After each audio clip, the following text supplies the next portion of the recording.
Nacho López es una figura muy importante para la danza en México porque representa un momento histórico que es para nosotros importante recordar. En aquella primera danza mexicana, como le llamo yo, el movimiento de la danza de aquellos jóvenes coreógrafos y bailarines se enriqueció de manera muy fundamental con artistas de otras disciplinas, pintores, escultores, literatos, escenógrafos, músicos, compositores. Esto quiere decir que aquello que en algún momento se llamó la época de oro de la danza es el resultado, el producto del esfuerzo multidisciplinario de muchísimos artistas.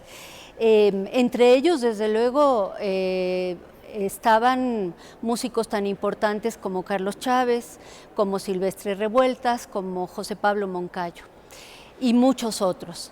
Nacho López no fue el único fotógrafo que tomó fotografía de aquella danza.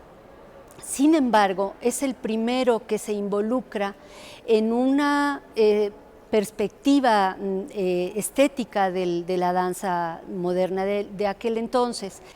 Nacho tomó fotos, por ejemplo, de obras como Redes, de José Limón, de obras como Zapata, de Guillermo Arriaga, etc. Lo que es importante recordar es que la fotografía de Nacho no es un registro de la danza de aquel entonces, sino una aportación, una manera de ver el movimiento y de ver la coreografía desde este enfoque del fotógrafo, del artista plástico, del filósofo, que consideraba que la danza era la más espiritual de las artes. La historia de cómo llega Nacho a la danza es muy interesante porque él tenía un vínculo desde muy joven con el movimiento porque su hermana menor, Rocío Sagaón, fue bailarina de aquella época, fue una de las bailarinas más importantes de ese momento.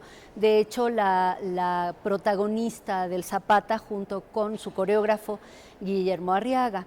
Nacho participaba como fotógrafo en los ensayos, en las clases, en los montajes, en la preparación de los estrenos, etc.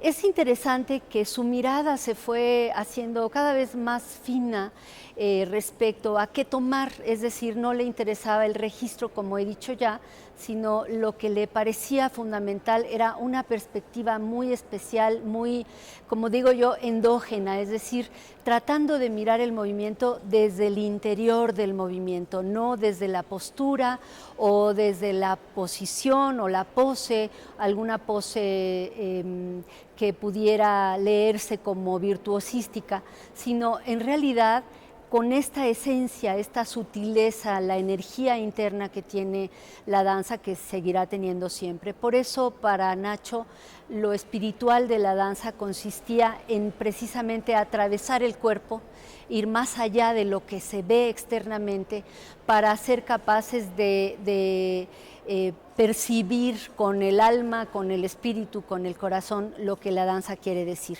Zapata tiene en las primeras secuencias, que son el nacimiento del propio Zapata, la tierra, que es el personaje que bailaba Rocío Sagaón, está dando a luz a Zapata. Y entonces el movimiento consiste en que ella está sentada en el suelo y con un gran faldón que se abre, de ese faldón aparece Zapata.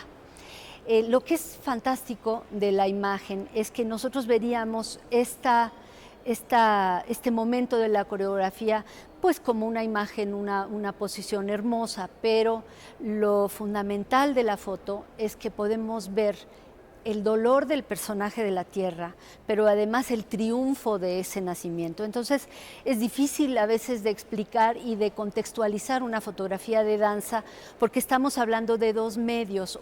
El medio de la danza son el espacio, el tiempo y la acción.